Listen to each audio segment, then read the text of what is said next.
Hey, what's up everybody? Patrick A. here to talk about Siddurim. Woo, Siddurim.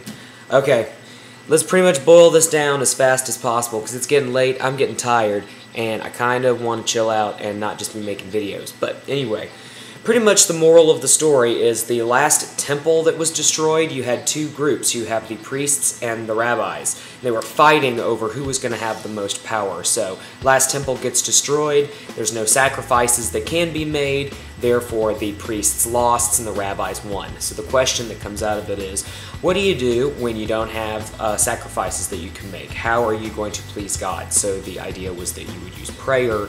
Instead, prayer would act as a sacrifice, and it sort of is. You have to learn how to do a prayer, you have to do it at the right time, you have to do it in the right way, under the right circumstances, whatever. So it's very similar to the idea of a sacrifice, and it's a sacrifice of your time.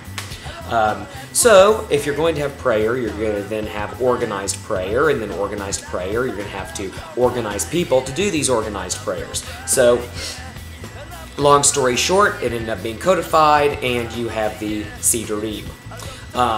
Different Siddurim have come out at different times in different movements for different reasons. There isn't one Siddur per movement. Art Scroll used to do the Siddurs for the Orthodox movement. Now the Orthodox Union is working with this guy right here, the Koren Siddur. And Sir Rabbi Jonathan Sachs, the chief rabbi of the UK, is the one who did this translation. I rather like it. I'm not Orthodox, but this is my Siddur that I like to read out of for daily prayer. And it's just a good study book. I like it.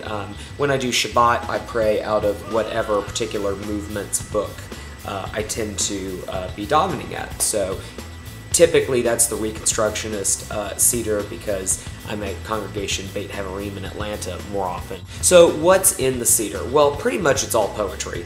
You have different sections from the Torah, the written Torah, you've got sections from the Talmud, and then you've just got lots and lots of poetry, you've got lots of explanations. I'm going to flip to a page that looks kind of good.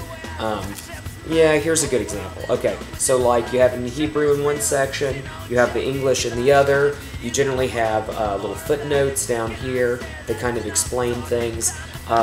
What they did with Koren is they didn't do transliteration, they just did English. I pray in English, so that kind of works for me. But when I am davening in Shul, I'll pray in Hebrew, and because my Hebrew sucks, I like having transliteration. It's kind of cool. But really, what's interesting about the Siddur, if you read it like a book, is you learn something kind of quick. It's basically a mixtape, or a mixed CD. I mean, it's one of these things.